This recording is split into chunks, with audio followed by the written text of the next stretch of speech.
Hi, my name is William Wortham, and this is my final presentation over PowerShell. If you hear my kittens in the background wrestling, I apologize about that, but there's nothing I can really do.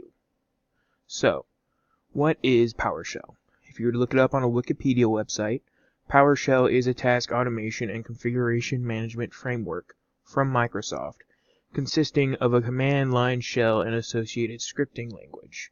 And yes, I did get that from a Wikipedia page. But to put it in layman's terms, it's a scripting language like JavaScript. It was first made public in 2003, and it was designed to replace Windows Scripting Host, which replaced batch files. PowerShell helps IT administrators control and automate the administration of the Windows operating system and applications that run on Windows. And they help with things like, for example, deploying computers at a hospital, because Lord knows that it would be impossible to deploy 10,000 computers manually. And this is what PowerShell looks like on a Windows 2012 R2 server. You can see in the top pane is where you do all your scripting, and in the bottom blue pane is where it is launched to see whether or not your code actually works. Alright, PowerShell uses. You can report all of the USB devices installed. Since PowerShell is WMI aware, you can make a WMI call to retrieve the USB devices installed in a local or remote system by using this line of code right here. This will apply a filter to bring back the dependent files from the computer, and should you want the full export, you can omit the pipe and filter statement to have a comprehensive export of the USB devices on a system. You can also perform your favorite CMD tasks in PowerShell. PowerShell essentially makes the command line obsolete, since everything you can do in the command line you can do in PowerShell.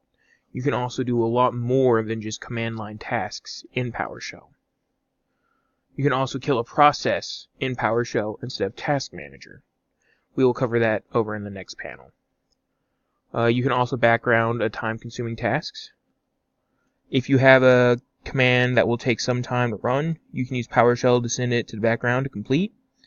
This way, you can send a series of commands to complete at once and let them complete on their own schedule. You can query PowerShell on the status of any of the jobs at any time. To do this, use the start-ps-job-command, and that is to start a background job. In order to query it, you use this command right here, psc get-psjob. Useful commands. Get help. The most useful command you can ever have.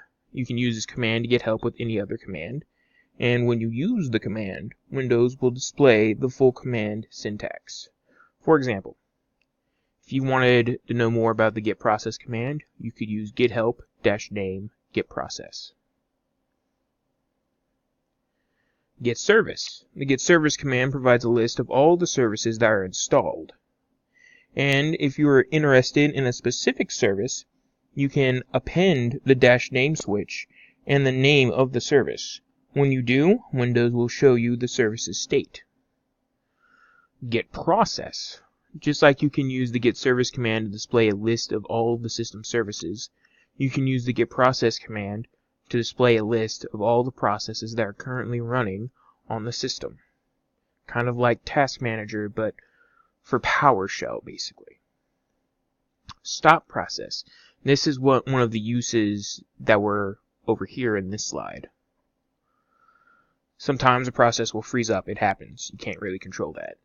When this happens, you can use the get process command to get the name of the process ID for the process that has stopped responding. You can then terminate the process by using the stop process command. Keep in mind that process IDs tend to change from session to session. And if you were wanting to do this, you would use the stop process-name, say, for example, Notepad, which we are ironically using to use an example. Or, if you had the ID, you could use the stop process-ID and then put in the ID number. And that is going to be all. I hope you learned something from this, and I will see you next time.